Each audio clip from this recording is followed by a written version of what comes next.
जय हिंद दोस्तों, स्वागत है आप सभी का एक बार फिर क्लास नंबर 3 में।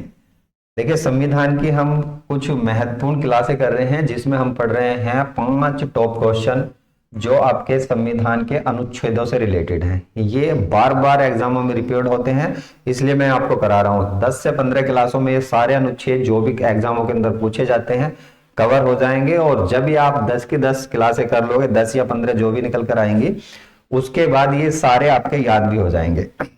चलिए तो क्लास को स्टार्ट करते हैं। पहला क्वेश्चन यहां पर आपसे पूछा जा रहा है कि निम्नलिखित में से कौन सा अनुच्छेद किसी व्यक्ति को अपनी पसंद का वकील से परामर्श लेने का अधिकार देता है। तो देखिए क्या होता है, कई बार ऐसा होता है किसी व्यक्ति को गिरफ्तार कर लिया जाता है तो उस समय उसको राइट्स दिया गया है, उसको अधिकार दिया गया है संविधान के अंदर, वो व्यक्ति किसी वकील से परामर्श ले सकता है। ऐसा कहा गया है आर्टिकल नंबर अनुच्छेद नंबर 22 के अंदर। दरअसल भारतीय संविधान के अंदर 6 मौलिक अधिकार हैं। मैंने ये आपको पहले भी कराए थे। मौलिक अधिकार है, 6 मौलिक अधिकार है। 6 मौलिक अधिकारों में से दूसरे नंबर का जो मौलिक अधिकार है वो स्वतंत्रता से रिलेटेड है। उसी के अंदर 22 नंबर का जो आर्टिकल है ये बताता है कि कोई व्यक्ति यदि गिरफ्तार कर लिया जाता है तो अपनी पसंद का वकील कर भी सकता है और वकील से परामर्श ले भी सकता है। आर्टिकल 19 की बात करें तो 19 में आपको मिलेगी आरटीआई। आरटीआई मिलेगी यहां पर 19 में आपको, और उसके साथ साथ बोलने की और अभिव्यक्ति की स्वतंत्रता भी आपको आर्टिकल नंबर 19 में मिलेगी। 23 की बात करें तो 23 के अंदर जो व्यक्ति होता है, जैसे बंधुआ मजदूरी होती है, दुर्व्यापार होता है, जैसे लड़कियां जो होती हैं उनका व्यापार किया जाता है, इन सब के लिए दुर्व्यापार दुर्व्यापार पर रोक लगाई गई है। दुर्व्यापार पर रोक लगाई गई है आर्टिकल नंबर 23 के तहत। अनुच्छेद 20 की बात करें तो अनुच्छेद 20 में कहा गया है जो दोष सिद्धि में संरक्षण, दोष सिद्धि में संरक्षण, दोष सिद्धि में संरक्षण, दोष सिद्धि में संरक्षण यदि आपसे पूछता है तो आर्टिकल नंबर 20 आ जाएगा। आगे बात करें दूसरे क्वेश्चन की। निम्नलिखित में से किस अनुच्छेद में यह उल्लेख किया गया है कि निर्देशक सिद्धांत न्याय संगत नहीं है। दरअसल क्या होता है, अभी मैंने आपको मौलिक अधिकार पढ़ाया है। मौलिक अधिकार, मौलिक अधिकार जो है न्याय संगत है, यानी यदि ये इनको मान्य नहीं करती है सरकार, राज्य सरकार या कोई व्यक्ति इनका हनन करता है तो इनको न्यायालय के अंदर वाद विवाद किया जा सकता है।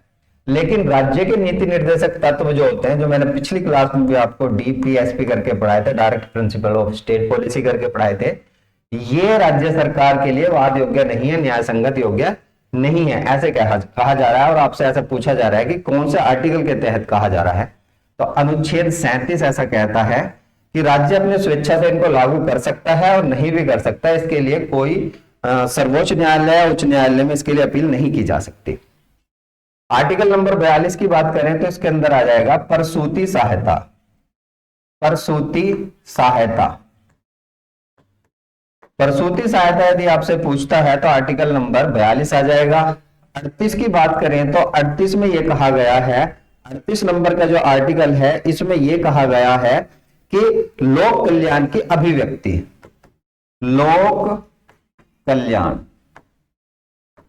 कल्याण की अभिव्यक्ति, अभिव्यक्ति यदि आपसे पूछता है कि लोक कल्याण की अभिव्यक्ति कौन से आर्टिकल में दी गई है तो ये भी राज्य के नीति निर्देशक तत्वों में आएगी, आर्टिकल नंबर 38 के अंदर आएगी।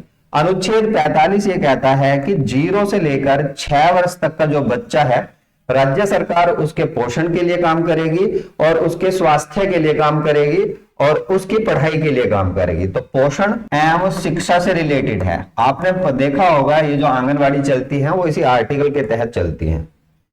बात करते हैं नेक्स्ट क्वेश्चन की। क्वेश्चन नंबर 3, क्वेश्चन नंबर 3 ये कहता है कि भारत के संविधान का कौन सा अनुच्छेद किसी राज्य सरकार की कामकाज, अब देखिए क्या होता है, भारत के अंदर द्विसदनात्मक व्यवस्था है जहां पर एक तो केंद्र सरकार के कामकाज की बात की जाती है और दूसरी बात की जाती है राज्य सरकार के, यहां पर स्टेट की बात की गई। भारत के अंदर देखिए 28 राज्य है, 28 राज्य और 8 केंद्र शासित प्रदेश हैं।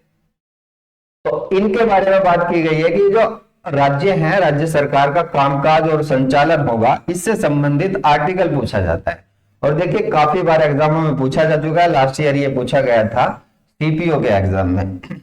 तो ये आर्टिकल आ जाएगा आर्टिकल नंबर 166। 166 ये कहता है कि राज्य सरकार का जो कामकाज है उसका संचालन है वो किस हिसाब से होगा।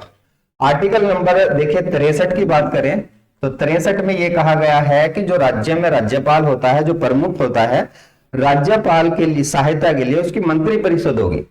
तो यहां पर राज्यपाल की सहायता के लिए सहायता के लिए उसकी मंत्री परिषद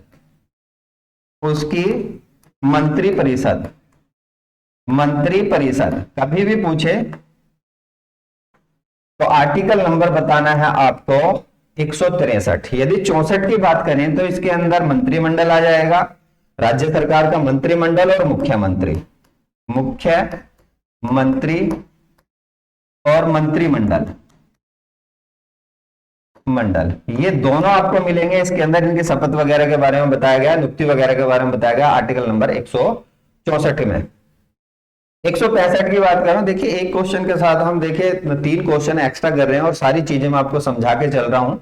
सारी चीजें आपको बहुत अच्छे से समझ में आ जाएंगी यदि आप इन क्लासों को एंड तक देखते हो और सभी क्लासों को कंटिन्यू करते हो।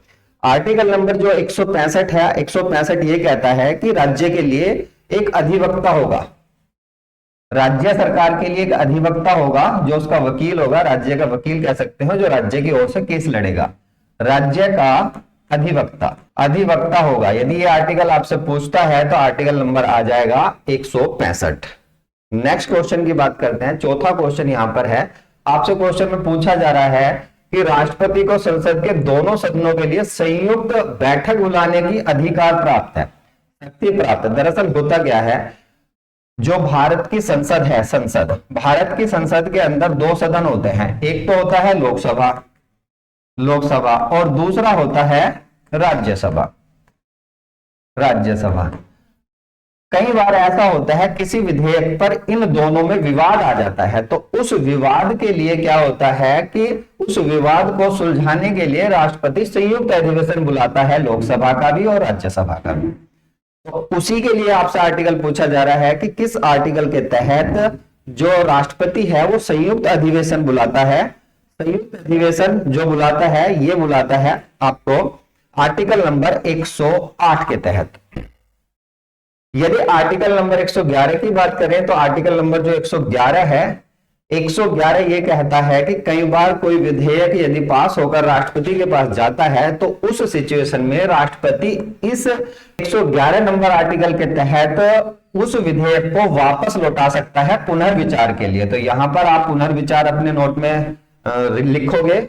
आर्टिकल नंबर 105 की बात करें तो आर्टिकल नंबर 105 ये कहता है, आर्टिकल नंबर 105 ये कहता है कि संसद एवं उसके सदस्यों की शक्तियां, जो संसद है, जो मैंने भी आपको ये संसद बताई है, संसद एवं जो उसके सदस्य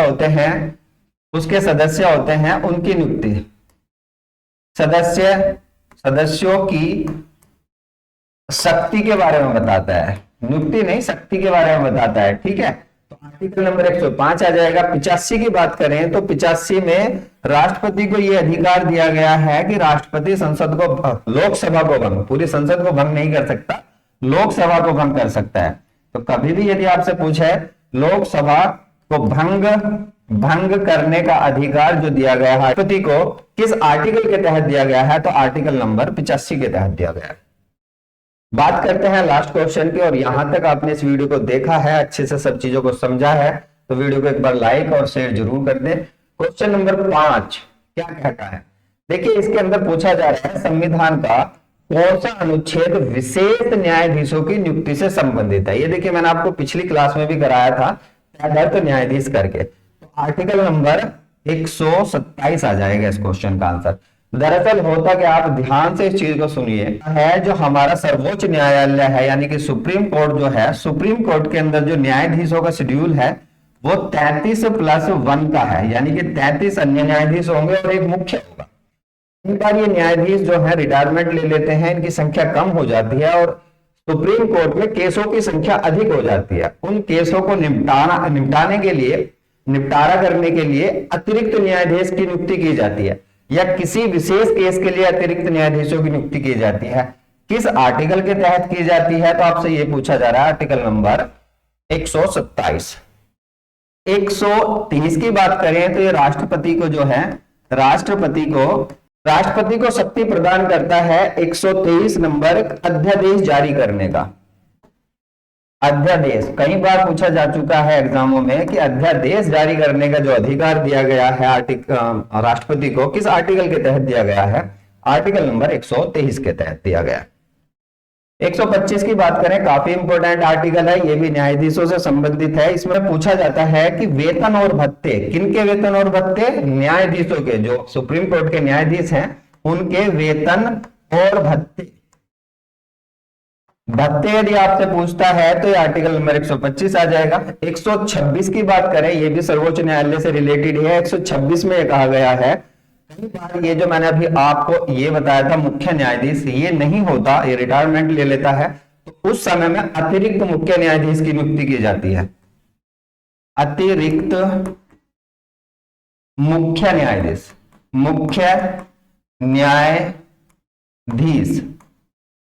इसकी नियुक्ति की जाती है। तो कई बार आपसे आर्टिकल पूछ लेता है, 126 आ जाएगा। देखिए नॉर्मली 33 न्यायाधीशों की, अतिरिक्त न्यायाधीशों की नियुक्ति की जाएगी तो 127 आ जाएगा, लेकिन मुख्य न्यायाधीश की नियुक्ति की जाएगी तो आर्टिकल नंबर 126 आ जाएगा। तो इस तरह हमने 5 क्वेश्चन करे हैं। उम्मीद करता हूं कि ये पांचों क्वेश्चन आपकी समझ में आए होंगे। यदि वीडियो अच्छी लगी है तो लाइक और शेयर कर दें। चैनल पर नए हैं तो चैनल को सब्सक्राइब जरूर कर लें।